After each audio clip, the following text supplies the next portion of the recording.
Welcome to public TV news. బులెటిన్ల ముందుగా headlines.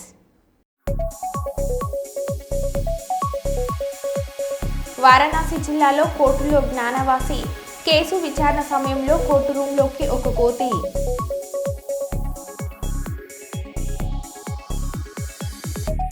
దేశ రాజధాని ఢిల్లీ నగరంలో తేలికపాటి వర్షం.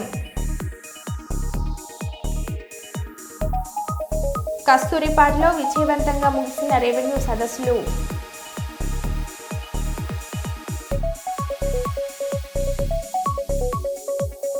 విశాఖ సెంట్రల్ జైల్లో గంజాయి సరఫరా ఆరోపణలు.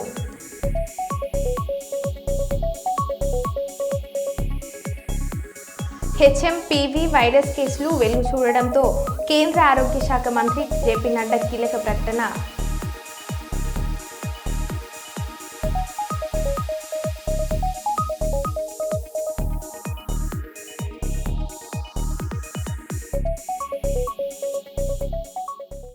ఇక వివరాల్లోకి వెళ్తే, సంక్రాంతి పండుగ సందర్భంగా భక్తులు లక్షలాదిగా తరలి వచ్చే ఐన్హోలు మల్లికార్జున స్వామివారి జాతరకు సంబంధించి ఏర్పాట్లపై ఈరోజు ఆలయ ప్రాంగణంలో వర్ధనపేట నియోజకవర్గ శాసనసభ్యులు కేఆర్ నాగరాజు అధ్యక్షతన ఏర్పాటు చేసిన మీడియా సమావేశంలో వరంగల్ కూడా చైర్మన్ ఇనకల వెంకట్రామరెడ్డి, నగర మేయర్ శ్రీమతి గుండు సుధారాణి, టెస్కాబ్ చైర్మన్ మార్నేని రవీందర్ రావు, జిల్లా కలెక్టర్ పి ప్రావీణ్య, greater Warangal municipal corporation commissioner Ashwini Tanaji Wakade తదితరులు పాల్గొన్నారు.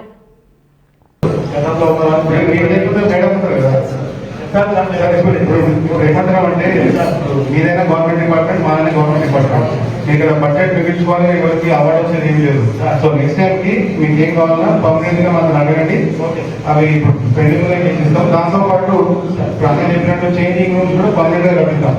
మీరు ఐడెంటిఫై చేయండి ఒక ఏరియా మహిళలకు ఏదైనా చేంజింగ్ రూమ్స్ లో అదొకటి.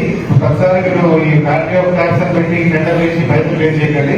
ఎక్కడెక్కడ మీకు ట్యాంక్స్ కావాలో దాని చుట్టూ వాటర్ ట్యాంక్ పెడితే పర్మనెంట్ ఒక 15 చోట్ల అది కూడా బడ్జెట్ చేయండి. దానికి చేంజింగ్ రూమ్స్ కి, టాయిలెట్స్ కి గవర్నమెంట్ కంప్లీట్ చేసి ఇస్తాము. కానీ మీరు లీజ్కి ఇచ్చి వచ్చిన పైసలు మనకి తీసే వాడుకోవచ్చు కదా, కూడా దానికి అది తప్పకుండా చేస్తాం. ఇప్పుడు ఎమ్మెల్యే గారికి రిక్వెస్ట్ చేసి ఏమంటారంటే, అది వరంగల్ చాలా హాస్పిటల్స్ ఉన్నాయి, వాళ్ళు ప్రైవేట్లోకి వెళ్తే వాళ్ళు కూడా వచ్చుకొని ఇక్కడ సర్వీస్ చేస్తారు కదా, మెడికల్ కానీ, ఇప్పుడు రోహిణి కానీ, ఎన్ఎస్ఆర్ అప్పలు కానీ, వాళ్ళు వెళ్తే వాళ్ళు కూడా కాంట్రాక్ట్ పెడితే ఫ్రీ సర్వీస్ చేస్తారు. మొత్తం ప్రజలు మనమే పడకుండా, అంటే వాళ్ళు అయితే వాళ్ళందరూ భక్తులే కదా ఇక్కడ. సో అది కూడా నేను రిక్వెస్ట్ చేసి ఎక్సెల్ మీకు మెడికల్ సర్వీస్ కూడా తీసుకోండి వాళ్ళకి. ఇప్పుడు మీరు మన డిపార్ట్మెంట్ కొట్టాడు ఏం లేదు, 4 రూపాయలు ఎక్కువ కట్టుబడి పెట్టండి. మిగిలిన పైసలు ఏడి పంపిస్తాం, ఇక్కడే ఉంది కదా. మీ గుడి అభివృద్ధి కావాలంటే పర్మనెంట్ గా ఆలోచించండి. ప్రతిసారి టెండర్ చేసి పైసలు వేస్ట్ చేయకుండా మీరు ఈ జాతర అయిపోతేనే మాకు యాక్షన్ ప్లాన్ ఇవ్వండి.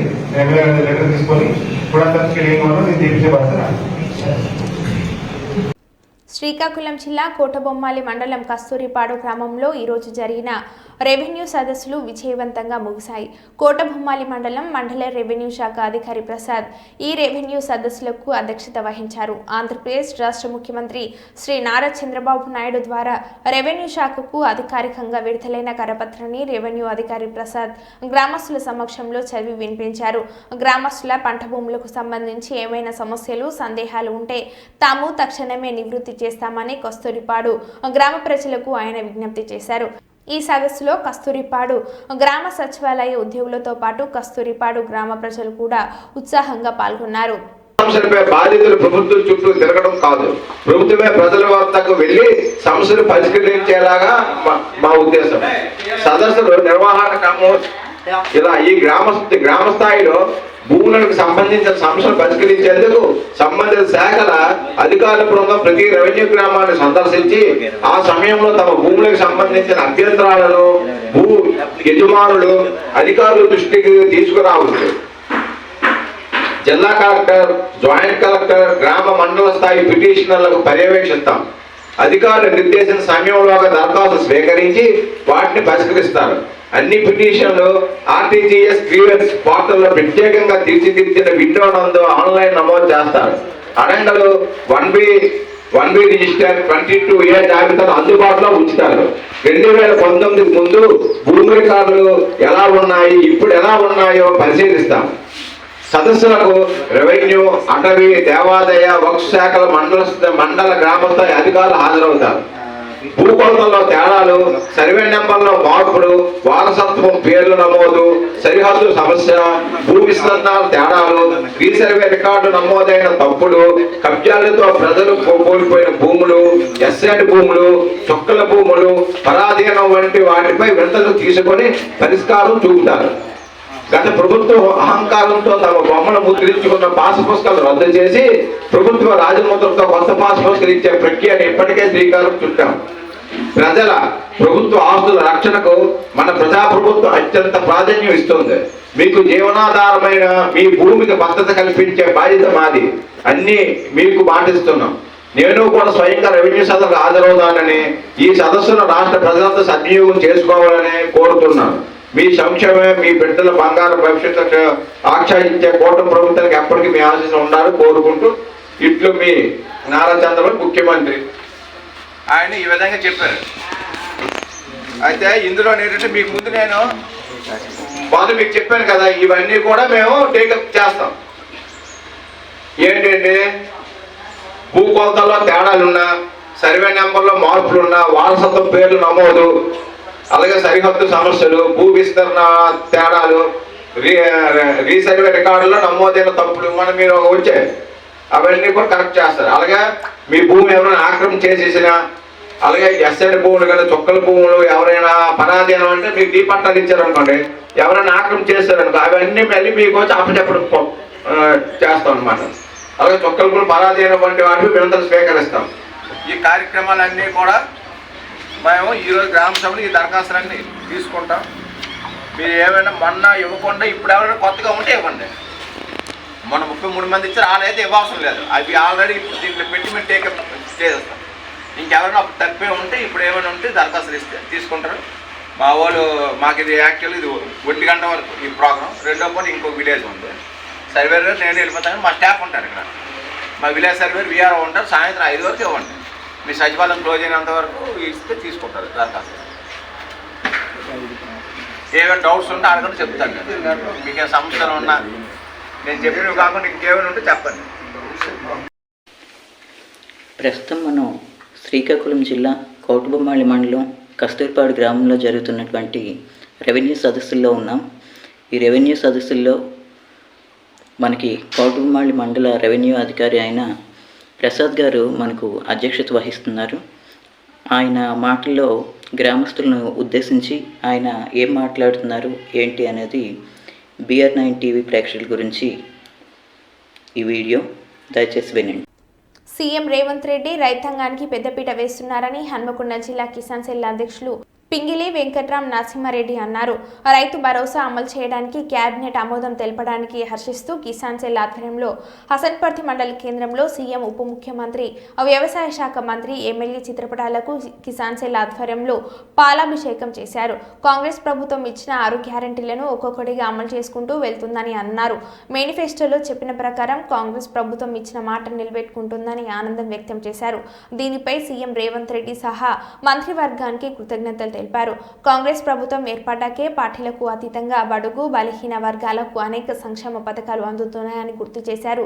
కాగా కాంగ్రెస్ ప్రభుత్వం రైతు భరోసా కింద ఈ నెల 26 నుంచి ఏడాదికి ఎకరానికి 12,000 రూపాయలు, అదేవిధంగా భూమి లేని రైతు కూలీలకు ఏడాదికి 12,000 రూపాయలు ఇవ్వనున్నట్లు నిన్న సీఎం రేవంత్ రెడ్డి ప్రకటించారని పేర్కొన్నారు.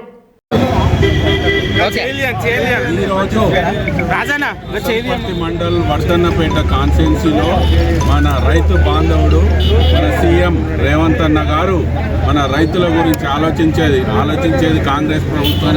రైతులంటేనే కాంగ్రెస్ ప్రభుత్వం.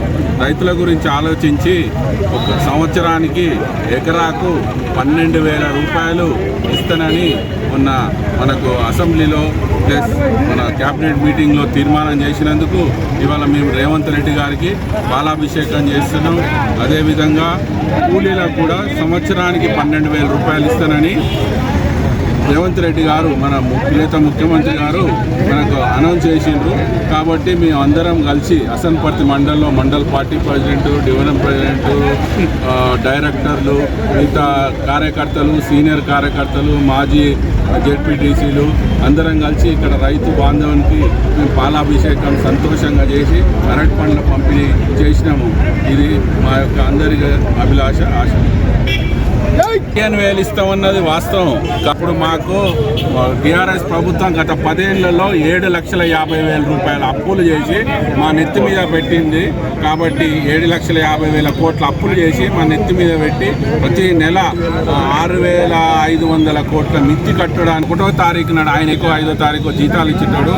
మేము టెన్షన్గా 1వ తారీఖుగా జీతాలు ఇచ్చుకుంటూ ఇంతకుముందు 2 లక్షల రుణమాఫీ అన్నది మేము చెప్పినట్టుగా 2 లక్షల రుణమాఫీ 20,600 కోట్లు రైతులకు మినిమం 25 లక్షల రైతు కుటుంబాలకు 2 లక్షల రుణమాఫీ చేసినాం. ఏదైతే మిగతా రాని రైతులకు కూడా ఏమన్నా చిన్న చిన్న పొరపాట్లు ఉంటే ఆ పొరపాట్లను సర్దించిన తర్వాత వాళ్ళకు కూడా రైతు మాఫీ చేస్తా అని మనం ప్రియత ముఖ్యమంత్రి గారు చెప్పిండ్రు. కాబట్టి మేము 7,500 ఎకరాకు 6 నెలలకు ఇస్తానని మాత్రం మొత్తం 15,000 ఇస్తానని వాస్తవమే.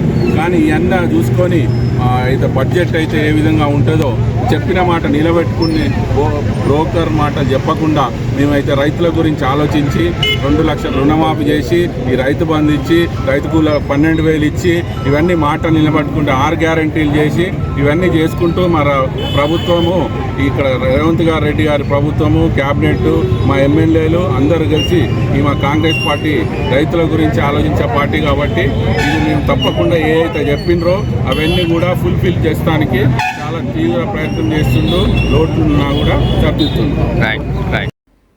మీడియా ముసుగులో ఏది పడితే అది అడ్డగోలుగా రాస్తే చెల్లుతుందని సోషల్ మీడియాలో తప్పుడు రాతలతో కొంతమంది నాయకుల అభిప్రాయాలను, వారి భావజలాన్ని ఇతరులపై రుద్దే ప్రయత్నం చేసి ఎమ్మెల్యే వీరపల్లి శంకర్ స్థానిక మీడియా ప్రతినిధులపై లేనిపోని ఆరోపణలు చేస్తున్న నకిలీ రిపోర్టర్ల భారతం పడతామని Shadnagar market committee vice chairman Mohammed Ali Khan, Babar గిరిజన విభాగం రాష్ట్ర కోఆర్డినేటర్ రఘునాయకులు హెచ్చరించారు. సోషల్ మీడియాలో షాద్నగర్ ఎమ్మెల్యే క్యాంప్ కార్యాలయం ఎమ్మెల్యే మీడియా ప్రతినిధులపై తప్పుడు ప్రచారాలు చేస్తూ సోషల్ మీడియాలో 2 నకిలీ రిపోర్టర్లు చేసిన ప్రచారంపై వారు సీరియస్ అయ్యారు. ఈ సందర్భంగా మంగళవారం ఏర్పాటు చేసిన మీడియా సమావేశంలో వీరితో పాటు చెంది తిరుపతి రెడ్డి, శ్రీను నాయక్, అంబటి ప్రభాకర్, హుస్సేన్, డంగు శ్రీనివాస్ యాదవ్ తదితరులు మీడియా సమావేశంలో మాట్లాడారు. ఈ సందర్భంగా వారు మాట్లాడుతూ మీడియా ముసుగులో అరాచకాలు సృష్టిస్తే ఊరుకునేది లేదని హెచ్చరించారు. పార్టీకి కానీ ఏ ఒక్క మతానికి కానీ ఎవరికి కూడా తావు లేకుండా ప్రతి ఒక్కరికి వచ్చే అవకాశం ఉంది. ఏ ఒక్క కార్యకర్త నిరుత్సాహం లేడు, ఏ ఒక్క నాయకుడు కూడా నిరుత్సాహంగా లేడు. ఎమ్మెల్యే గారు ప్రతిరోజు 8-8:30కు క్యాంప్ ఆఫీస్లో వచ్చి ప్రజలు ఎంతమంది ఉన్నా అందరితో కలిసి వాళ్ళ సమస్యలు తెలుసుకొని పరిష్కార దిశలో ఆ కార్యక్రమాలు చేయడానికి అధికారులకు సూచనలు చేస్తూ, ఇక్కడ ఉన్న కొంతమంది నాయకులకు కూడా సూచనలు చేస్తూ వాళ్ళ పనులు చేపించడానికి ప్రయత్నం చేస్తున్నారు. కానీ ఏదో మేము ఇలా రాస్తే ఏదో అవుతుందని కాదు. వాస్తవానికి పత్రికా విలేకరులు అంటే వాళ్ళకు అక్రిడేషన్ కార్డ్స్ ఉండాలి, కలెక్టర్ గారు అక్రిడేషన్ కార్డ్స్ ఇవ్వాలి, వాళ్ళ సీనియారిటీ ఏంటి, వాళ్ళు ఏం రాస్తున్నారనేది కూడా ప్రజలు గ్రహించాలి. నేను ఏదో రాస్తే ఏదో అవుతుందని చెప్పి అనుకోవడంలో చాలా పొరపాటు వాళ్ళది. ఎందుకంటే ప్రతి ఒక్కరు కూడా ఇప్పుడు ఉదాహరణకు నేషనల్ హైవే రోడ్ షాద్నగర్కి వెళ్ళి అన్నారం వరకు చేయడం జరిగింది. అందులో ఎలాంటి ఇబ్బందులు జరగకుండా ప్రతి ఒక్క టీఆర్ఎస్ బీజేపీ వాళ్ళు అయితే క్యాంప్ ఆఫీస్లో వాళ్ళకి పిలిచి వాళ్ళకి మీటింగ్ పెడితే అందరి సలహాల ప్రకారంగా ఎవరికి ఇబ్బందులు జరగొద్దనే కాన్సెప్ట్తోని ఎవరు ఇప్పటి వరకు ఎలాంటి కార్యక్రమాలు క్యాంప్ ఆఫీస్లో వేరే పార్టీలకు పిలిచి పెట్టడం జరగలేదు. ఉదాహరణకు ఒక బీజేపీ నాయకుడు ఇలా మేము పిలిస్తే వచ్చి మొదటిసారి వస్తున్నాం, అప్పుడు ఇప్పటిదాకా క్యాంప్ ఆఫీస్లకు రాలేదని చెప్పడం జరిగింది. ఇంత పారదర్శకంగా జరుగుతున్న సందర్భంలో ఈ కొంతమంది మీడియా ముసుగులో ఇలాంటి కార్యక్రమాలు చేస్తున్నారు. కాబట్టి వాస్తవాలు తెలుసుకొని పోలీస్ అధికారులు కూడా వాళ్ళ మీద చర్యలు తీసుకోవాలని ఈ సందర్భంగా తెలియదు చేయడం చెప్పడం జరిగింది. లేదు జరుగుతున్న అభివృద్ధి సంబంధించిన విషయంలో ప్రతి వార్డు నుంచి, ప్రతి గ్రామం నుంచి, ప్రతి మండలం నుంచి పార్టీలతో నిమిత్తం లేకుండా ఈ పార్టీలు అనేది ఎన్నికల సందర్భంలోనే పార్టీలు, కానీ అభివృద్ధి విషయంలో మాత్రం పార్టీలు కావు. ఈ కాన్స్టిట్యూన్సీ అభివృద్ధి నా ధ్యేయం అని చెప్పేసి ఈరోజు ముక్కోని ధైర్యంతో ఒక ధైర్య సాహసంతో ముందుకు పోతున్నటువంటి ఎమ్మెల్యే గారి మీద ఇలాంటి ఈ మీడియా అని చెప్పేసి జనమంతా ఎవరో చర్చించుకుంటున్నారని చెప్పేసి జనం ముసుగులో నీ పదాలను, నీ భావాజాలాన్ని, నీ ఉద్దేశాన్ని రుద్దడానికి ప్రయత్నం చేస్తున్నటువంటి జర్నలిస్టు ముసుగులో మాట్లాడుతున్నటువంటి వాడు ఎవరైనా కానీ వాడిని సహించే సమస్య లేదని చెప్పేసి సందర్భంగా మేము తీవ్రంగా ఖండిస్తున్నాం. కాబట్టి విలేకరులను కించపరిచే పద్ధతిలో చేసినటువంటి వ్యాఖ్యలను వెంటనే బేసరతుగా వాపసు వెనక్కి తీసుకోవాలని చెప్పేసి ఈ సందర్భంగా హెచ్చరిక చేస్తున్నాం. ఇంకోటి నిజంగా జర్నలిస్టులు అయితే అతను ఎవరైనా పెట్టేటువంటి ఆయన ఎవరైనా ఉంటే ఎమ్మెల్యే గారి క్యాంప్ ఆఫీసులో ఎమ్మెల్యే గారికి తెలియకుండా చేసే కార్యక్రమాలు ఏమైనా ఉంటే బహిరంగంగా బయట పెట్టమని చెప్పి సవాలించుతున్నాను. బహిరంగంగా బయట పెట్టు నిజంగా చెప్తే అటువంటి మా ఎమ్మెల్యే గారికి తెలియకుండా, మా ఎమ్మెల్యే గారికి నోటీసులు లేకుండా ఇక్కడ మా కాంగ్రెస్ పార్టీ కాన్స్టిట్యూన్సీలో ఉన్నటువంటి నాయకులు, కింది స్థాయి, గ్రామ స్థాయి నుంచి నియోజకవర్గ స్థాయిలో ఉన్నటువంటి మనం అందరం ఏకోన్మాతంగా ఐక్యమత్యంతో వారి నాయకత్వంలో ఏది జరిగినా వారికి తెలిసి వారికి ఏది చేసినా వారి సహకారంతో, వారి తోడ్పాటుతో, వారి సూచనలతో చేస్తున్నవి తప్ప ఎమ్మెల్యే గారికి తెలియకుండా అపదృష్టపాలు తెచ్చే పరిస్థితి మా నాయకులు చేయరు. మేము అసలు చేయడానికి వీలే కాదు. మా నాయకునికి ఎమ్మెల్యే గారు ప్రతిష్ట వచ్చే పద్ధతిలో ఇంకో మాటలో చెప్తున్నాం. ఈ కాన్స్టిట్యూన్సీలో కాంగ్రెస్ నాయకులు, చిన్న పెద్ద వారందరూ తెలంగాణ రాష్ట్రంలోనే షాద్నగర్లో ఎమ్మెల్యే గారు చేసే అభివృద్ధి కార్యక్రమం తెలంగాణ రాష్ట్రంలో రోడ్డు మార్గంగా ఉండాలని చెప్పి మేము కోరుకుంటున్నాం. ఆ దశలో ప్రయాణం చేస్తున్నాం. ఉదాహరణ జూనియర్ కాలేజ్ కావచ్చు, ఇంటిగ్రేటెడ్ స్కూల్ కావచ్చు, లేదు రోడ్లు, ఇతర కార్యక్రమాలు. పెద్దపల్లి జిల్లా మంతిని పట్టణానికి Telangana urban finance and development corporation సుమారుగా 24.5 కోట్ల రూపాయల నిధులతో మంజూరైన అభివృద్ధి పనులకు రాష్ట్ర ఐటీ పరిశ్రమల శాఖ మంత్రి దుద్దిల్ల శ్రీధర్ బాబు చేతుల మీదుగా శంకుస్థాపన చేశారు. ఈ క్రమంలో 6,71,00,000తో హైమాస్ లైట్స్, సోలార్ పనులకు 8,14,00,000తో సమీకృత వెజ్, నాన్ వెజ్ మార్కెట్ నిర్మాణం, పలు వార్డులలో సైడ్ డ్రైన్, సీసీ రోడ్ల నిర్మాణంతో పాటు 9,20,00,000తో మంత్రి మున్సిపాలిటీ నూతన భవన నిర్మాణం, dumping yard, segregation shed, DRC compound head, office room, security room, toilets, weighing bridge పట్టణానికి ఆర్చీల నిర్మాణాలకు వేరువేరుగా మంత్రి శంకుస్థాపన చేశారు. ఈ కార్యక్రమంలో జిల్లా కలెక్టర్ కోయ శ్రీహర్ష, అదనపు కలెక్టర్ అరుణశ్రీ, మంత్రి ఆర్డీఓ కె సురేష్, మంత్రి MRO Rajaiah, municipal chairperson Pentu Ramadevi, municipal commissioner Manohar, municipal vice chairman Sripathi Bhanaiah, కౌన్సిలర్లు, అధికారులు, స్థానిక కాంగ్రెస్ నాయకులు, కార్యకర్తలు, అభిమానులు పాల్గొన్నారు. ఓం ధ్రువంతే రాజా వరుణో ధ్రువంతే వో బృహస్పతిః ధ్రువంతే ఇంద్రస్యాగ్నిష్టరాష్ట్రం ధారయేతాం ధ్రువం ధ్రువం ధ్రువేణ విషా తస్మై దేవాది ధ్రువం అయం చ బ్రహ్మణస్పతిః అయం ముహూర్త సుముహూర్తోస్తు సూర్యాదీనాం నవానాం గ్రహాణాం గ్రహ నక్షత్రాణాం అత్యంతానుకూలతా ఫలసిద్ధిరస్తు. వరంగల్ తూర్పు జర్నలిస్టులు మీల్స్ కాలనీ పోలీసుల మధ్య కాకతీయ ప్రీమియర్ లీగ్ స్నేహపూర్వకంగా క్రికెట్ పోటీ ఆద్యంతం ఆకట్టుకుంది. మంగళవారం కిలా వరంగల్ కోటలోని క్రీడా మైదానంలో జరిగిన ఈ ఫ్రెండ్లీ క్రికెట్ పోటీలకు ముఖ్య అతిథిగా Warangal ACP Nandiram Nayak, traffic CI రామకృష్ణలు పాల్గొని ఇరు జట్లకు శుభాకాంక్షలు తెలిపి పోటీని ప్రారంభించారు. నువ్వా నేనా అన్నట్లుగా జరిగిన ఈ పోటీలలో మీల్స్ కాలనీ పోలీసులు విజయకేతనం ఎగురవేశారు. వరంగల్ తూర్పు జర్నలిస్టులు పోరాడిన తీరు వీక్షకులను ఆకట్టుకుంది. బహుమతిని ప్రాధాన్యం అనంతరం ఏసీపీ మాట్లాడుతూ నిత్యం ప్రజల కోసం పనిచేస్తూ ఉండే కొలువులో పోలీసులు, జర్నలిస్టులు క్షణం తీరిక లేకుండా ఉంటారని, అలాంటి వారికి క్రికెట్ పోటీలు మరో కొత్త ఉత్సాహాన్ని నింపుతాయని అన్నారు. వృత్తులలో కూడా ఇదే క్రీడా స్ఫూర్తితో రాణించాలని ఏసీపీ నందిరాం నాయక్ కోరారు. క్రికెట్ పోటీలలో వరంగల్ తూర్పు జర్నలిస్టులు, మీల్స్ కాలనీ సీఏ వెంకటరత్నంతో పాటు స్టేషన్ సిబ్బంది పాల్గొన్నారు. What an opportunity, golden opportunity of something away. Should not walk while the bowler not giving ball. Again lovely shot in between two fielders. Straight to the fielder, just one run, good fielding, very good comeback from the bowler.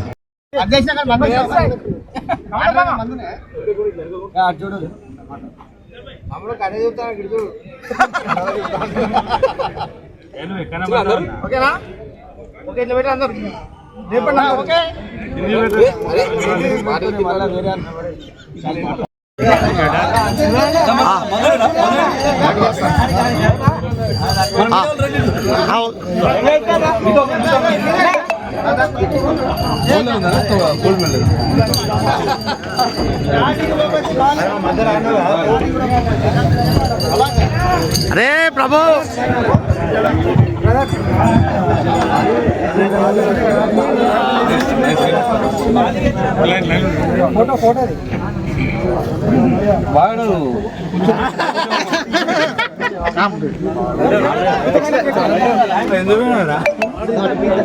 ఇటో ఇటో తీసుకెళ్ళంటే బయలుసి first తొందరగా thank you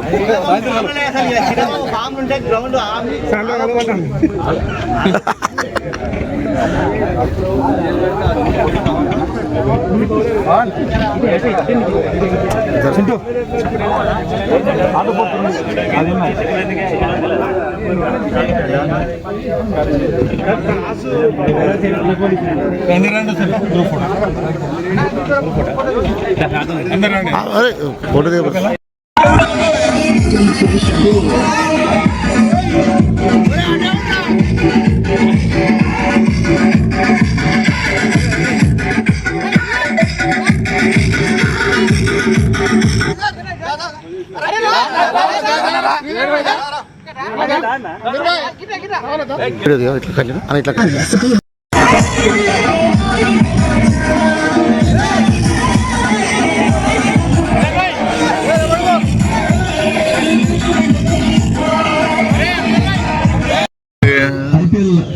KPL Telangana level English అందరూ కూడా ధన్యవాదాలు. మంచి చక్కటి వాతావరణంలో మీ first ప్రారంభోత్సవం మ్యాచ్ ఒక ఆహ్లాదకరమైన వాతావరణంలో యుద్ధ వాతావరణంలో యుద్ధాలంటే ఆస్ట్రేలియాను ఇండియా ఆడితే వాళ్ళు ఆ విధంగా ఆర్గనైజేషన్కు పూర్తిగా ఈ ఆర్గనైజేషన్కు ధన్యవాదాలు. ముఖ్యంగా మన మీడియా మిత్రులు అద్భుతమైన పెర్ఫార్మెన్స్ ఇచ్చారు. కాకపోతే గెలుపు అనేది ఎవరికి ఒకరికి వస్తుంది కాబట్టి అది మా పోలీసు వాళ్ళకి వచ్చింది. నెక్స్ట్ టైం ఇదే పెర్ఫార్మెన్స్ చేసి నెక్స్ట్ టైం గెలవడానికి మీడియా టీం అంటే ఏదో మామూలుగా ఆడుతున్నారు కానీ మీ ప్రొఫెషనల్ చూస్తే నాకు భయం వేసింది. మామూలు ఆడలేని భయం వేసింది. ఎక్సలెంట్ అది బాగా మంచిగా ఆడారు. బౌలింగ్ కానీ ఫీల్డింగ్ కానీ నెక్స్ట్ మన కీపింగ్ తర్వాత బ్యాటింగ్ అద్భుతంగా చేశారు. అదేవిధంగా మా పోలీస్ టీం కూడా మా అనిల్ తర్వాత రాజు తర్వాత మా బౌలర్ మన సంపత్ వీళ్ళందరూ కూడా మంచి అందరూ కూడా మా సురేష్ అద్భుతంగా క్యాచ్ పెట్టిన మా సురేష్ అక్కడ ఆ క్యాచ్ కి కొత్త బాల్ పెట్టాలి కూడా నాకు గుర్తురాదు. అంటే బాల్ ని ముందు మీరే తీసుకొని మరి పైకి ఎగరేస్తాడు. అద్భుతమైన కళ. అదే కంగ్రాట్స్ అందరూ కూడా చాలా చక్కగా అవుతారు. ముందు మంచి ఒక మళ్ళీ ఫ్రెండ్లీ మ్యాచ్ కూడా పెట్టుకుందాం. మీరు చెప్పేది కూడా కంపల్సరీ అమలైతే thank you to all. Jagtial జిల్లా జగిత్యాల నియోజకవర్గం సారంగాపూర్ మండలంలోని పాఠశాలలో ఫిజికల్ డైరెక్టర్గా విధులు నిర్వహిస్తున్న రవీందర్కు మొట్టమొదటి ఖోఖో ప్రపంచ కప్ టోర్నమెంట్లో టెక్నికల్ ఆఫీసర్గా నియమించిన ప్రభుత్వం. కాగా పీడి రవీందర్ ఈరోజు జగిత్యాల ఎమ్మెల్యే డాక్టర్ సంజయ్ కుమార్ను ఎమ్మెల్యే క్వార్టర్స్లో మర్యాదపూర్వకంగా కలవగా రవీందర్ను శాల్వతో సత్కరించి శుభాకాంక్షలు తెలిపి అభినందించిన జగిత్యాల శాసనసభ్యులు డాక్టర్ సంజయ్ కుమార్. ఈ కార్యక్రమంలో నాయకులు అడవహల లక్ష్మణ్, చెట్పల్లి సుధాకర్, పీడీలు భాస్కర్ రెడ్డి, విజ్ఞాన్ నాయక్, సామంత్ తదితరులు పాల్గొన్నారు. జగిత్యాల జిల్లాకు చెందిన మన Sarangapur government high school physical education director మా పీఈటీ రవీందర్ ఖోఖో వరల్డ్ ఛాంపియన్షిప్లో ఢిల్లీలో ఏదైతే జరగబోతుందో దానికి టెక్నికల్ ఆఫీసర్గా సెలెక్ట్ అయిన సందర్భంలో శుభాకాంక్షలు, congratulations and we appreciate your services also. ఇది జగిత్యాల క్రీడాభిమానులందరూ కూడా ఒక గర్వకారణంగా చెప్పుకోవచ్చు.